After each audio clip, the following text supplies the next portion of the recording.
This is going to be our first notes for Chapter 9 in our distance learning. So please make sure that you follow along with me, kind of take notes as we're going. These are the exact same notes that are already posted on Schoology for you guys, so now we're just going to fill them in together. All right, so we're going to kind of go back to stuff that you guys have already done in the past, and it's the idea of the number line. One of the things that I like to think about while I'm going through and graphing things on a number line is you don't have to go through and put all of the increments on them. So if you take a look at this graph that I've got here, I have all of those numbers identified. You don't have to do that. I personally am a big fan of making sure 0 is on my number line. You guys know me, I love plugging 0 into something. So if I know where 0 is on the number line, it normally helps me out a bit. Okay, so let's take a look at the inequality symbols that we have here. And there's only 4, but it is important that you understand and know the difference between them. So please make sure that you can read these. That's pretty important. But just referring back to a number line right now, I kind of use a trick. And I think this is something that you may have actually seen in the past. So if I take a look at the symbols on the so these inequality symbols, and I have this less than symbol. I prefer to think of that less than symbol when I'm talking about a number line. It's like the tip of an arrow. So if I wanted to think about it as the tip of an arrow, so if I just copied it over here, then my arrow would be pointing towards the left on the graph, which I think is kind of nice. So just think about it as the tip of an arrow. If it is strictly less than, so there's no equal to part, then the beginning of this arrow has kind of a big empty hole in it because we don't want to include that value. We just want the stuff smaller than that. And then I go through and do the same thing with the next one.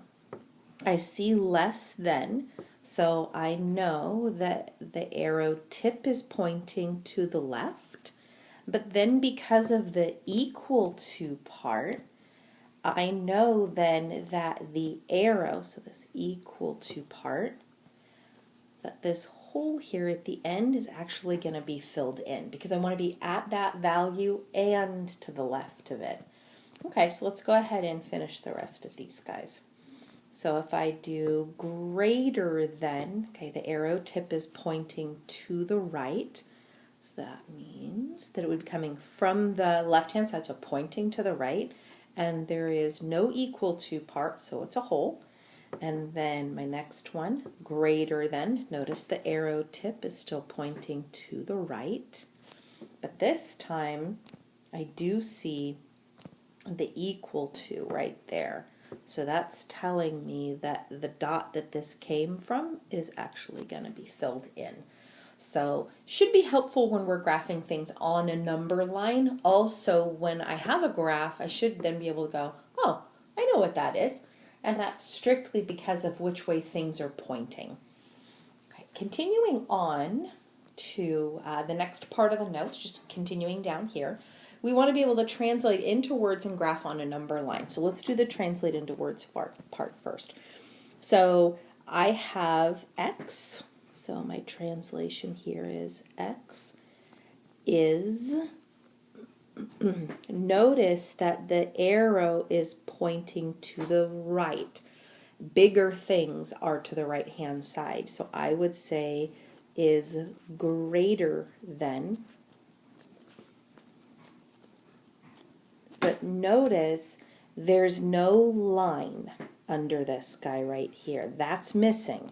So I'm not going to say or equal to. And then I would say X is greater than, and my value there, that's -2. So that's what I would say. That's how I would translate this. Okay, so now if I want to graph this, so going back to the whole idea of creating a number line. So I'm going to create my number line here. I personally, well, that's a little crooked. Let's do that again. Again, like I said, I love to have 0 on the graph. So I'm going to put 0. Doesn't matter if it's in the middle or right, left, doesn't matter. And then I want -2. So this -2 value, I'm going to refer to as my boundary point. So that guy right there is going to be my boundary point. So that really is the only other thing I need on the graph is the boundary point. Okay, so, but I need to know where -2 is in relation to 0, if you choose to put 0 on your number line, which you don't have to do. I like to, personally, but it's not necessary. Well, -2, so starting from 0, I know that my negative numbers are going to be to the left. So I'm going to go left, and it doesn't matter how far I go, and I'm just going to put a -2 there. You could put it closer if you'd like to, it's up to you. Okay, now I need to be able to graph this. So my boundary point, so I'm going to start right by my boundary point. So my pen is kind of hovering right in this area. I don't know if I'm going to fill in the dot or not. So I go back up. I take a look at the inequality symbol. Notice that the arrow tip is pointing to the right. So by the -2, I'm going to go to the right of it, and I'm going to point an arrow tip from it. Okay, so go back to this guy, -2, and we've got an arrow tip pointing. Then I take a look back at the original inequality. Remember, it didn't have that like greater than or equal to part. So I'm just going to put a hole at the graph here at -2. And that's my graph to go with this. Notice that the arrow tip is pointing in the same direction as the inequality. Okay, now this one, next one, is a tiny bit trickier, but really not a huge amount. So I would say that just reading off my inequality, and this can be said a couple of different ways. I'm just going to go left to right. I'm going to say -1 is, knowing my symbols, less than or equal to, because it's got the equal part on it, so it's got our little equal sign there, or equal to x, which is, now I'm on past the x, less than or equal to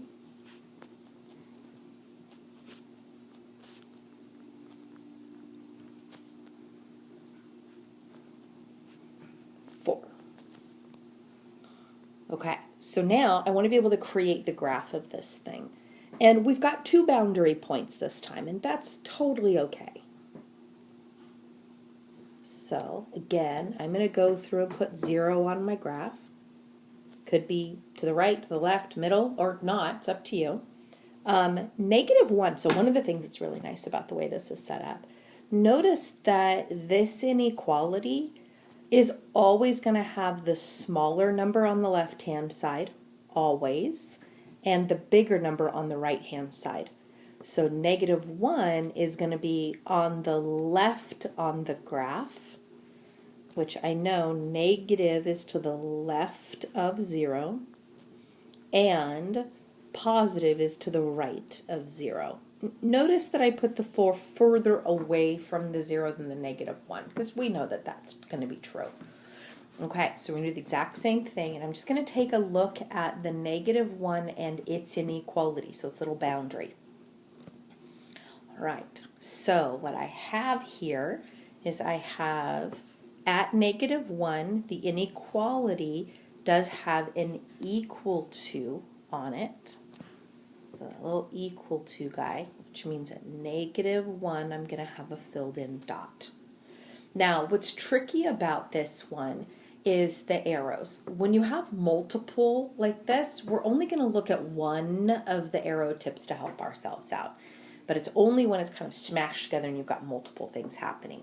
So I'm going to take a look at the 4 now on the right-hand side, because I'm going to ignore that that little -1 guy for now. So let's not focus on him. Let's focus on the 4.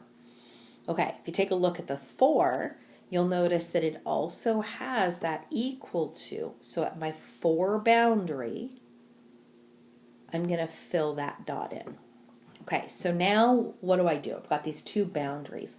Well, I still like using those arrow tips to help myself out. So this is going to kind of go against everything that we normally do with the English language, and that we read left to right. This time I'm going to go right to left because I want to follow the arrow tips.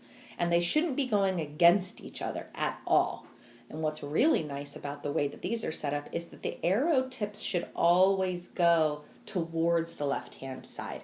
So if I go back up to the inequality that was given to me, notice that the arrow tip from 4 should be pointing left. So from 4, it's going to be pointing left. It's going to continue pointing to the left until it gets to -1, and then it's going to stop. So I'm going to continue this arrow tip. So I kind of have these little arrows pointing towards the other one. Now, to be honest with you, the arrow tips on the little red line that we put there aren't necessary. But I did put them there because I wanted you to see that I started from the 4 and I went to the -1. So you could, if you wanted to, erase the little arrow tips. But again, whenever you have an inequality set up this way, your arrow tips are always going to be pointing to the left. So start at the guy on the right-hand side and go towards the guy on the left-hand side until you get there, and then stop once you're there. Okay, so number 3. Let's take a look at this one. All right, so I have 2 different inequalities, which is totally fine. I'm just going to write them with that or word in between them. Not a problem. So I'm going to say x is, knowing my symbols, that is greater than, but no equal to, so greater than 5, or, so I'm just using that or that was given to me, x is less than 1. Okay. Basically, I've got 2 boundary points here. I've got my 5 and my 1. Just like the previous problem, I had 2 boundary points.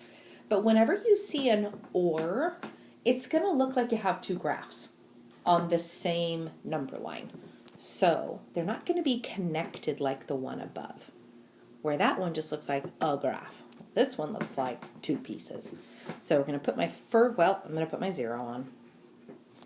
And then it doesn't matter in this one if the big number comes first or second at all. We just know that these are our boundaries. So I know that one of my boundaries is going to be at 5. So I'll go out to, 5. So kind of far away from the 0. And then my other boundary is going to be at 1. So I'll go out to 1, okay, which is definitely closer to the 0. Or we can actually do them separate. Actually, let's do it that way. I think I'm going to ignore the 1 for just a second. And I'm going to deal with just the 5, because they are 2 separate things. Okay, so from the 5, I see what the arrow tip is doing, so that means I want to go out of the right. So I'm going to go to the right of 5, and I'm going to draw my arrow tip. Okay, so not equal to, and arrow tip is going to the right. Okay, let's take a look at the other one now that I kind of jumped the gun on a second ago. All right, for this one, so from the 1, the arrow tip is pointing to the left. So go to the 1 that apparently I got rid of. So let's put the 1 back on here. And I want to go to the left of 1. So there's my arrow tip pointing to the left. And then there was no equal.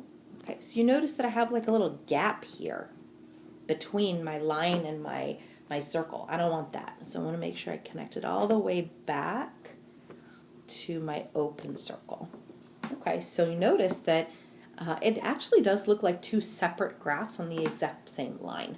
Okay, and then number 4. So number 4 is just like the problems that we did previously. So now would be a spectacular time to pause the video and see if you can get it written out correctly and see if you can get the correct graph. Okay, so here is my explanation. So this was just like the second question, so I just went from left to right. So -5 is less than x, which is less than or equal to 0. Okay, so then I color-coded. You'll notice that I color-coded that guy red, and so I went to its boundary, and I put an open red circle there, so not filled in. Then, for the purple, I did the inequality symbol, and I got it filled in because of the equal to part. And then I remembered that when I was graphing this, I was supposed to go from right to left. So if I go from right to left, I would have basically had these arrows starting at 0 and moving me to the left to -5. Again, the arrows aren't necessary. Okay, so that covers this page of the notes for 9.1.1. All right, so I apologize if this is going too slow for you or too fast. Remember, you can always pause, or you can speed it up or slow it down or rewind it, fast forward, it's up to you. Okay, question numbers 5 and 6, we're going to do the exact same thing, except we're going to kind of reverse it a little bit here. So I want to be able to write the inequalities. So I think I'm going to do question number 6 first. So question number 6 doesn't have 2 boundary points, it just has the 1.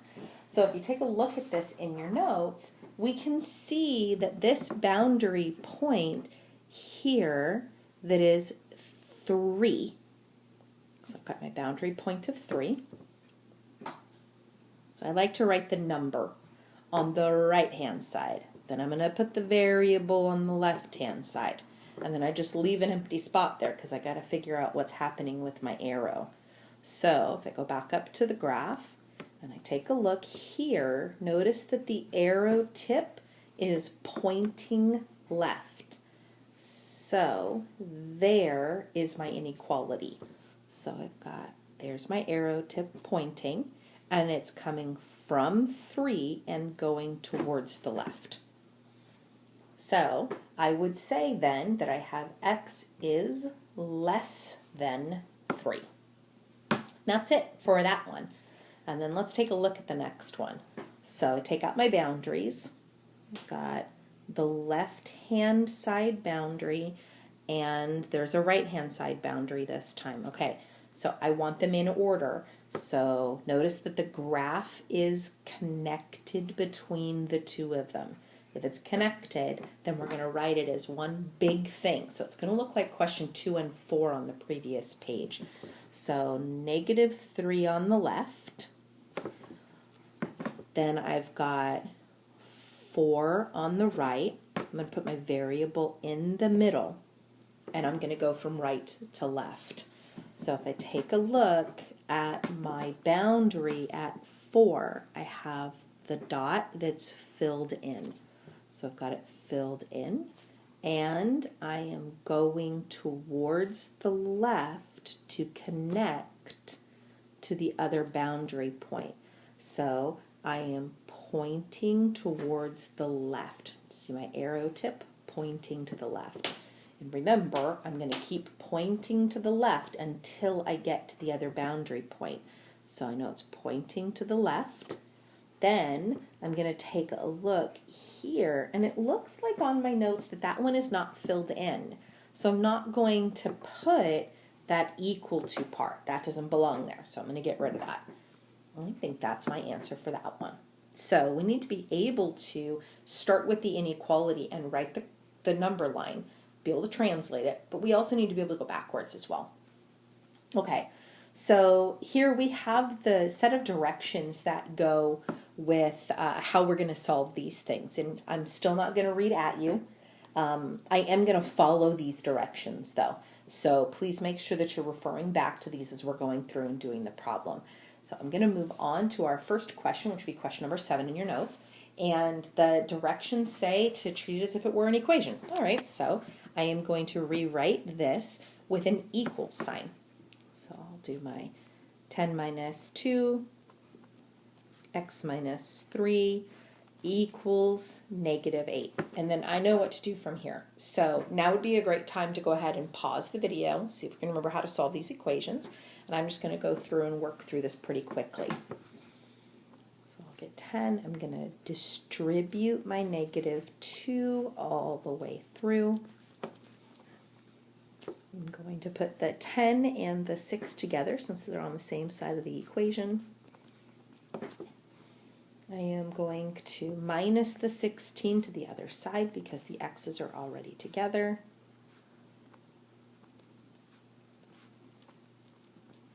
And then I'm going to divide by -2. Let's cancel. So get x is equal to 12. Okay, this x value is very important to us. This isn't the answer to it. This is going to help us get the answer. This is our boundary point. So this is that thing that's going to be like our graph, and it's either going to go to the left of our graph or it's going to go to the right of our graph. So on that 12. Okay, so now I'm going to kind of go up to the side over here, and I'm going to take out my number line just to kind of get myself ready. I like having 0 on it, so I'm just going to go ahead and put 0 on here. And then I'm going to go ahead and put 12. Well, 12 is going to be to the right, so it'll be over here somewhere. Okay, so now I don't really know which way I'm supposed to be going or what my inequality symbol is going to look like, to be honest with you. So now we're going to move on to the third bullet point and the fourth bullet point at the exact same time. Okay, so I've got my boundary point. All right, now I'm going to go over back to my original equation. I'm going to take a look at that inequality symbol.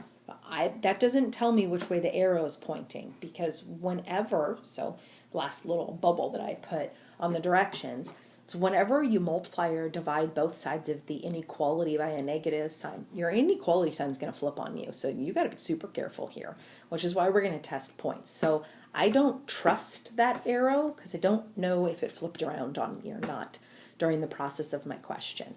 But I do know that it's telling me, because of the inequality symbol with that equal sign, that the dot is going to be included. So because of that, I'm going to go back over to my boundary point of 12, and I'm going to put my boundary dot there, nice and filled in, because of the inequality symbol. Now again, I don't know which way it's pointing yet. I have no idea. So what I'm going to do is I want to be able to test some stuff. Now I only have to test on one side or the other of the orange dot. So my orange dot's at 12. You can either test a number to the left of 12, any number you want. So you could test 7 or -13 or 2 or 0, or you could test a number to the right of it. It doesn't matter which way you test. You guys know me though. I'm going to test 0 if I can. So what I'm going to do is I'm going to check x equals 0. Now, in order to do this, you have to go all the way back to the original question. So the guy that I highlighted in blue, you got to go all the way back. That is where you have to plug the 0 in. So everywhere I see an x, I'm going to plug in a 0. So I'll get 10 minus 2 times, there's the x, plug in the 0, minus 3. You got to bring the inequality symbol with you now. Now, I'm not going to move things from one side to the other in this case at all. I am just going to clean up the left-hand side, see what I get, and I'm going to compare it to the right-hand side. So I'll do 10 minus 2 times, okay, that gives me -3. Just carry the inequality sign with you. 10, that's going to be -2 times -3, which is +6. Okay, so that's going to give me 16. All right, now at this point, you have to ask yourself if that's true. So like, is 16 less than or equal to -8? No, it's not. It never is. This is a false statement. So this is a no. Now, you'll notice too that what I decided to do, it's kind of a visual indicator for myself. I know where my yellow bubble is, or my yellow dot. You'll notice that I actually did my work on the left-hand side, so I remembered where I was testing something. If I was going to test something on the right-hand side, I would have actually written it over here. It really is just a visual reminder for me. So at this point, I know that to the left was a no. So up here, on the left of the yellow dot, I'm going to put no. So don't go there. So I don't want to go to the left, which means I'm going to the right. So start from your boundary and you're going to go to the right in this case.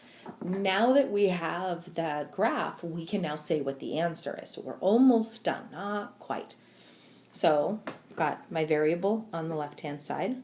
Leave some space here because we're going to put our inequality symbol there. And then my boundary point, which was 12. Now take a look at the yellow dot that you filled in. The yellow dot here was equal to, because it's filled in, and we are pointing to the right, which means the arrow tip points to the right. Now, this whole thing, this graph and the inequality, that's the whole answer. So we have the inequality symbol, and we also have the number line graph that goes with it. Okay, the next one is just like this one.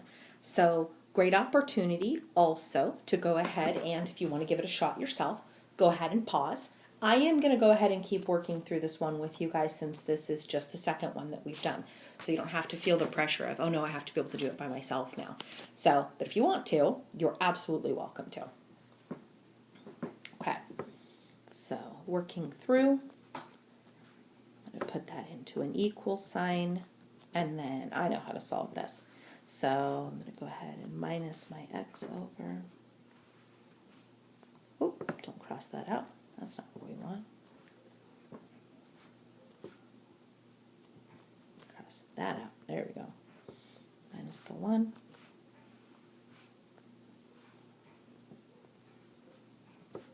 Combine like terms and divide by -6. Okay, that cancels. Okay, it looks like x is going to be equal to -2. Remember, this is the boundary point. So it's not the answer. Got to keep going. Okay, so I'm going to go over to my graph. Bring out my number line. I like to have 0 on the graph. -2, my boundary point is going to be to the left. And I'm going to go ahead and figure out what the dot should look like. So I go back over here, take a look at the inequality. Aha, it does have an equal to. So at -2, my boundary point, I'm going to have a filled in dot. Then, thinking about my little trick for myself. So I want to see what I want to test. So I'm just kind of separating where the thing is. I love to test 0, so I'm going to test 0. So I'm going to be over here on the right-hand side doing my work because that's where 0 is. And then it'll tell me, yes, that's where my graph should be, or no, that's where my graph should not be. So I'm going to check x equals 0. I'm going to go back to the original equation. So you remember, you got to go all the way back over here where the inequality symbol still was. Okay, so if I do that, I'm going to do 1 minus 5. There's an x, plug in your 0. Bring the inequality symbol with you. So now we're trying to figure out if it's working or not. Okay, minus 5 times 0 is 0. Doesn't matter if it's minus 0 or plus 0. 13 plus 0 is 13. Okay, that's going to give me 1 is greater than or equal to 13. So is that true? No, that is not true. No, 1 is not bigger. So this is a no, which means over here is a no, which means my graph is to the left. So that means starting at my boundary, I'm going to go to the left-hand side. All right, so now let's actually write the answer here. So I've got my x on the left, I've got my boundary number on the right. I see that the tip of the arrow is pointing towards the left, which means the tip is going to point to the left. And then I take a look at the inequality at 2, or like at the bubble at -2, and it is filled in. So I have x is less than or equal to -2. And that is my whole answer. So my number line and my graph with my number line, my arrow pointing the correct direction, and then my inequality also written down in terms of x and my boundary point. Okay. Next question. I decided to throw some fractions in here for you guys because I know that this isn't necessarily your favorite thing in the world, but we do need to be able to do fractions. So if you know how to do this, by all means, go right ahead. If not, I'm going to kind of start picking up the pace a little bit in these questions. So we'll do 2/3 x minus 2 is equal to -4. Okay, you can proceed with this a couple of different ways. I'm a big fan of just annihilating the fractions. So if somebody looks bad, make everybody look bad. So give everybody a denominator. Figure out what the least common denominator would be. So if I matched all of the bottoms, it would be a 3. That's what I'm going to multiply everybody by, 3/1. So, and then distribute it all the way through. So that would give me 6x over 3. So 2 times 3 on top, 3 times 1 on the bottom. Don't worry about the fact that it still looks bad. It's going to clean up nicely. Okay, minus 6/1 is equal to -12/1. All right, now if we did this correctly, we chose the correct common denominator, every single one of these fractions will simplify and the denominators will disappear. So 6 divided by 3 is 2. That's nice. Don't need the 1. Don't need the 1. Now, from here, this is something we know how to handle. So I'm going to go ahead and move my 6 over. And then divide.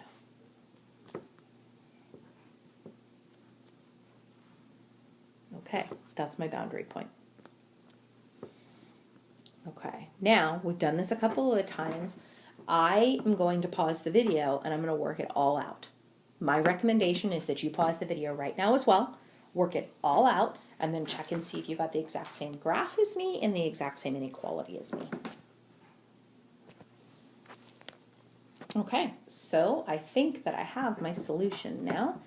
I went through and I graphed it. I checked 0 and it worked that time. -2 is bigger than -4. So since it does work, I didn't write a yes there. I just automatically went up and drew my graph there.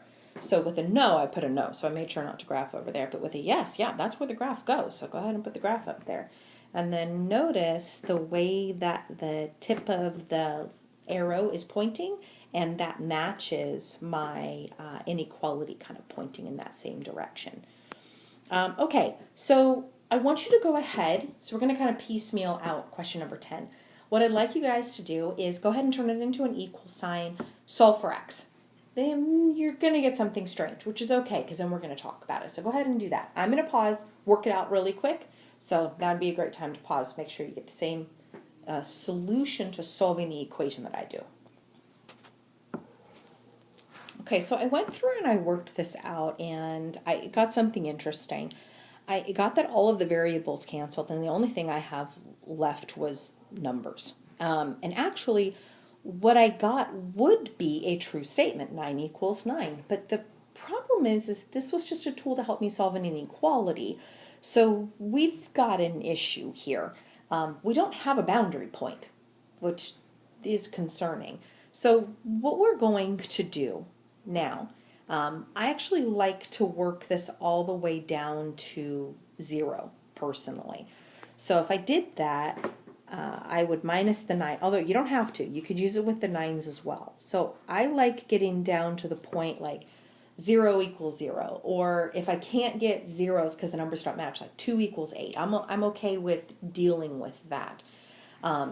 Because what I'm going to do is I'm not going to draw a graph for this. I'm just going to take a look here at my 0 equals 0. And because I have only numbers, I'm going to go ahead and look to see, so I'm really going to be careful here, especially because it's only numbers. I'm going to look and see if at any stage during this problem I may have possibly divided both sides by a negative number. And I don't think I did. So my original step up here was to multiply by -6. But that wasn't to both sides. That was just distributing. So no inequality flip there, not a problem. On this next step here, I added the 6x's from one side to the other. So that wasn't multiply or divide of a negative number, so I'm good. At this point, I subtracted my 9s just because I like the whole 0 business, and I didn't multiply or divide by a negative number. So that's kind of nice. So now I'm going to go back here to that 0, 0 business. And what I'm going to do, because I did not multiply or divide by a negative number, I am going to grab the original inequality symbol, and I'm just going to drop it straight down in between those two things. And I'm now going to ask myself, is this a true statement? So I'm going to take a look at this guy, and I'm just going to kind of pull him off to the side. And I'm going to ask myself, is 0 greater than 0 true? No, it's not. If it had an equal to statement on it, then yes, it is. But no, this is a false statement. This is no. If the statement that you get resulting from this and the variable has disappeared, so there's no boundary point, then we say that this question has no solutions because you got a false statement when all of the variables disappeared. So this one's a little tricky, so you just got to be careful with it. But no, 0 is not bigger than 0. 0 is equal to 0, but it's definitely not bigger than 0. Okay, now the next one is also a little tricky, kind of like question number 10. Why don't you work it out, see if you can kind of logic your way through it just like we did on the previous question. Okay, so I went through and I worked this out, and I did get the 0, 0 business again, which means no boundary point since I don't have an x, the variable disappeared. So I went back through and I highlighted the things that I did. So the first thing that I looked at here in yellow was okay, how did I get that? Well, I distributed my 9. Oh, additionally, I asked myself, how did I get the 10x plus 6? And it's the same rationale. It was, I just distributed. So I didn't multiply or divide both sides by the same negative number, so I'm good. The next thing that I did was I took a look at the next step. So I've got these minus 9x's. Well, subtracting 9x from each side isn't multiplying or dividing by the same thing. Then multiplying or dividing by the same negative number being the key here. Okay, then I took a look at the negative 6's. Well, I did was subtract them. I wasn't multiplying or dividing both sides by them. Okay, so at no point in time was I all that concerned, actually any concern at all, that I had flipped the inequality symbol. So then I went back up to the original and I grabbed that inequality symbol that I just boxed in pink, and I just brought it down here to the bottom in between my zeros. Then I'm now asking myself, okay, is that new statement true? Actually, it is. The reason why it is because of the or equal to part. So 0 is not less than 0. That's false. That's from the previous statement. But this is 0 is less than or equal to. Well, yeah, it satisfies the or equal to part. But I still don't have a boundary point. So if I get a true statement and there is no boundary point, that means that you can plug in any x value that you want at all, and it will make this true. So I would say that my answer to this is infinite solutions. Now, if you were to draw a number line for this one, it looks kind of silly, but we can draw it anyway. So on the no solutions, you would just have a blank number line with nothing. If you wanted to graph an infinite solutions, you would just have a number line pointing above the number line. So like everything. Like I said, it looks kind of strange and a little ridiculous. Okay, the last problem that we have here, question number 12, is just like question number 9 that had all of the fractions in it. So I am going to pause and work through the entire question beginning to end, So this is a great point for you guys to check whether or not you can do these problems, and then we'll be done with this video. Okay, and there's my worked out for question number 12. At this point, we will have finished the 9.1.1 notes. After doing this, go ahead and start working on the book assignment that goes with this. Remember that you can always reach out to me either through email or through Schoology, and we can get you some help if you get stuck on anything. Additionally, after you completed the video and you've completed the assignment, there is a practice quiz that I put on Schoology for you guys. Just kind of practice and make sure that you do know what you're doing. I gave you unlimited attempts at this, as many as Schoology would let me, so that you guys can practice. I do want you to take it until you for sure get 100% on that. Really kind of get a nice solid foundation on it. Okay? Take care.